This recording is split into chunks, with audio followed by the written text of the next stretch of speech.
Assalamualaikum warahmatullahi wabarakatuh, Ustaz. Waalaikumsalam warahmatullahi wabarakatuh. Nah, ada pertanyaan mengenai ini sahabat Dinamas dari sahabat Umi Halif yang di Kemiri ya. Assalamualaikum Ustaz Rahmat. Waalaikumsalam warahmatullahi. Ya, senang mendengarkan tausiahnya Ustaz. Hari ini bertemu kembali Ustaz. Mau bertanya ini, apa saja tanda-tanda puasa yang diterima oleh Allah Subhanahu wa taala? Terima kasih Ustaz. Monggo langsung saja mungkin Ustaz. Pertanyaannya tanda-tanda puasa itu diterima. diterima. Kalau tanda-tanda itu di puasa diterima itu terus terang saya sulit untuk menjawab. Karena itu diterima dan tidak itu prerogatif Allah. Maka kita menurut saya ini berupaya agar puasa kita diterima. Agar apa yang perlu ya kita tata tadi. Niat kita. Kalau kita niat sudah lillah, hanya karena Allah. Dan kita bisa melaksanakan puasa itu merasa billah. Merasa bahwa kita ini ada dalam genggaman, ada dalam izin Allah. Dan kita ini merasakan puasa itu filah, karena kita merasa dalam genggaman Allah. Artinya kita sudah totalitas berserah diri kepada Allah dalam melaksanakannya.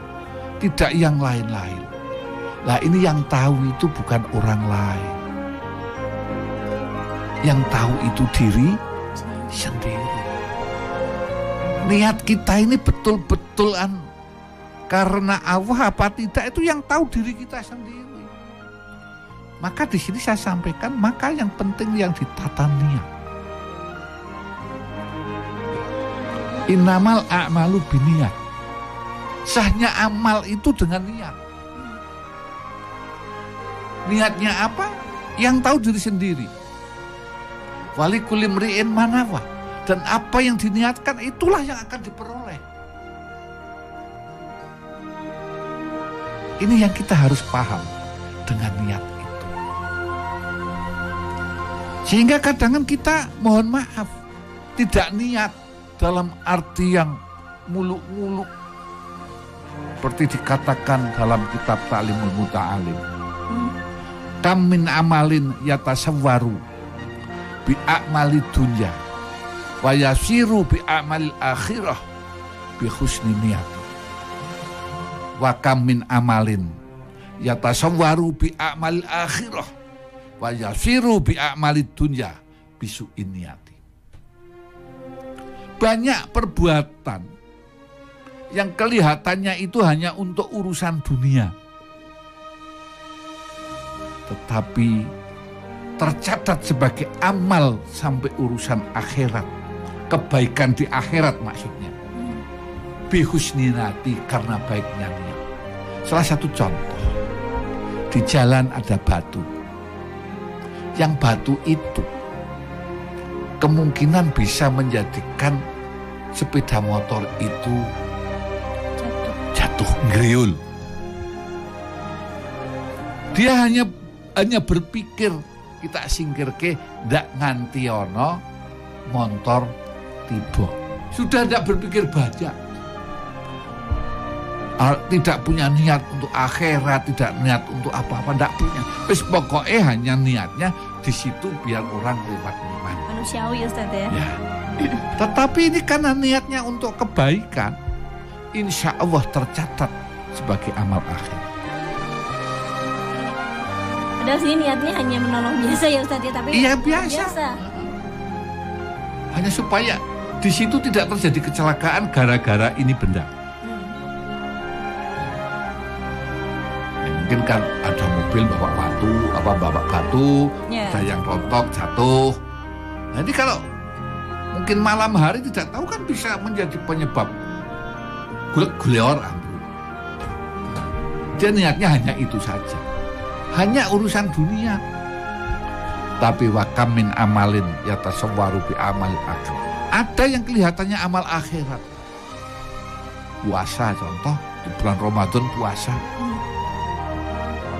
Tapi dia tidak dapat apa-apa, ya hanya untuk urusan dunia saja. Karena jeleknya niat. Bisa saja seseorang itu puasa hanya malu dengan anaknya. Mau anakku cah cilik berposo, nak aku raposo ya isin lah.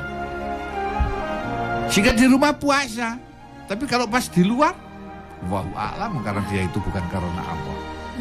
Maka niat itu adalah lillah. Ya. Nah, yang akan. Nah, kalau kita bisa lillah, billah, fillah, insya Allah kita akan diterima oleh Allah. Itu ciri-ciri yang awal. Nah, ciri-ciri yang berikut, melaksanakan dengan penuh kesadaran bahwa ini adalah perintah Allah.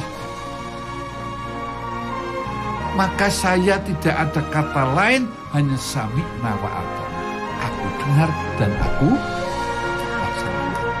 Itu. Hasilnya yang pertama, Babu alam, pokoknya aku kurmanut.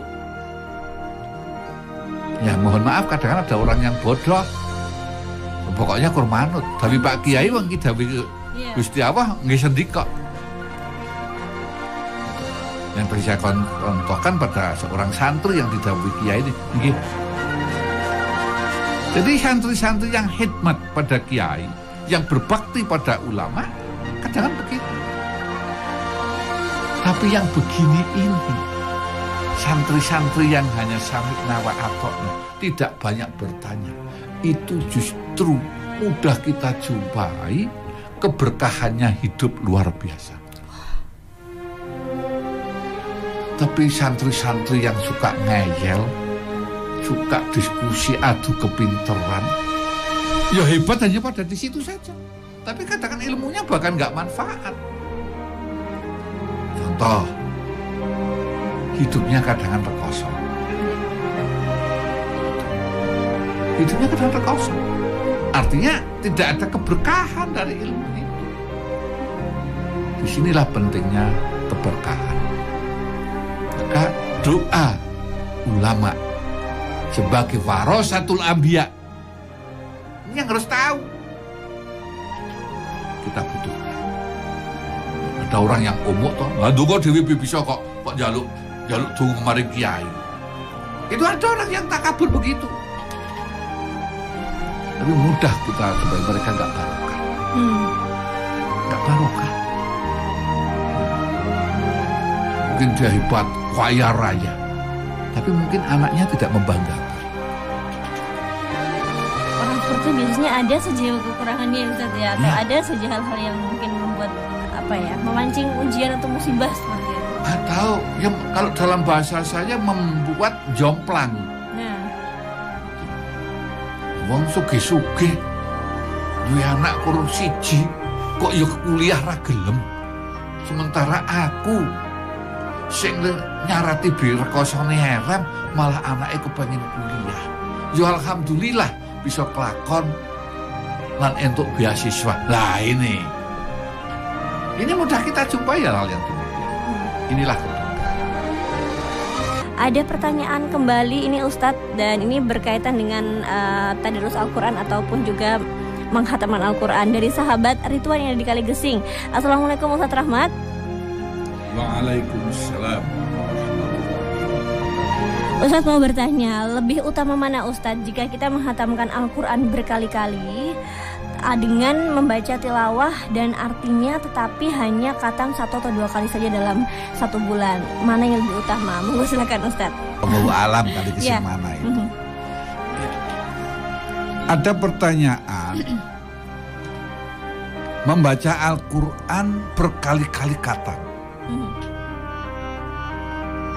Lalu dibandingkan dengan membaca Al-Quran hanya beberapa kali khatam, tapi dia dengan artinya. Wah, ini sulit sekali. Ya mudah-mudahan bisa memuaskan pendengar.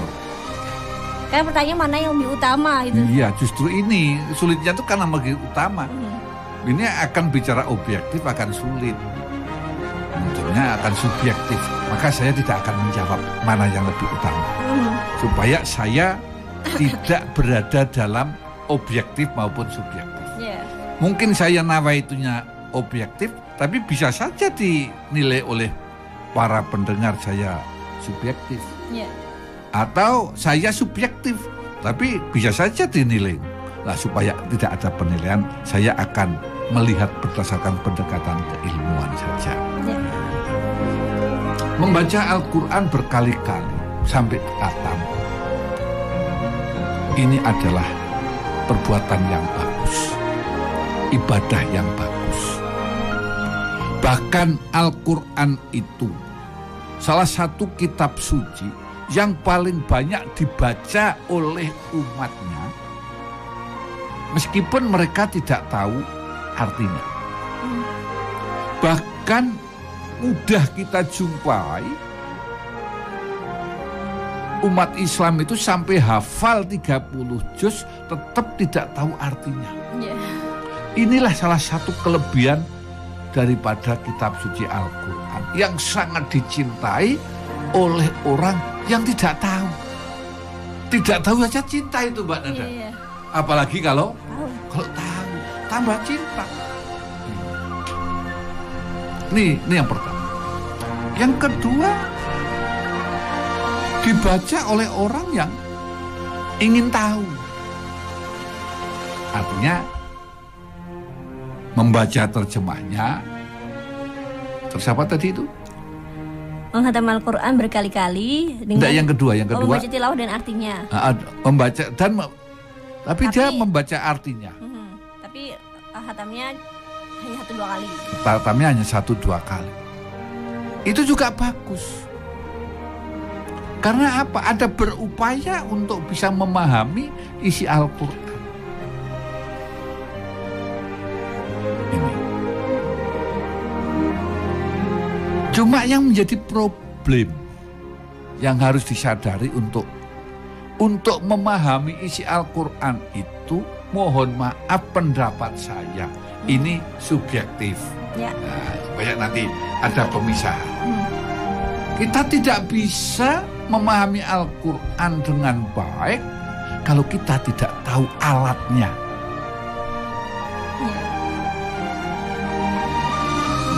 Jadi kalau hanya pertanyaannya itu membaca dengan arti, ya baik semua. Tapi kalau mau memahami isinya nanti dulu.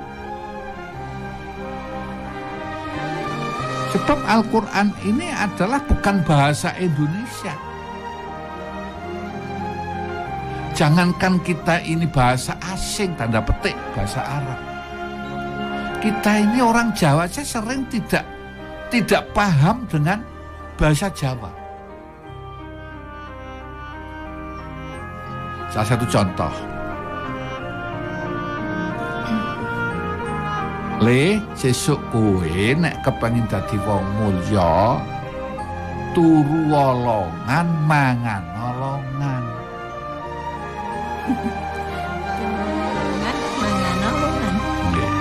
Longan itu apa? Bawah apa namanya, tempat tidur atau amben. Ya. Iya. Berarti nek pengen dadi wong mulya ya mangan longan, turu longan. Di bawah amben. Makmunya di bawah amben saja.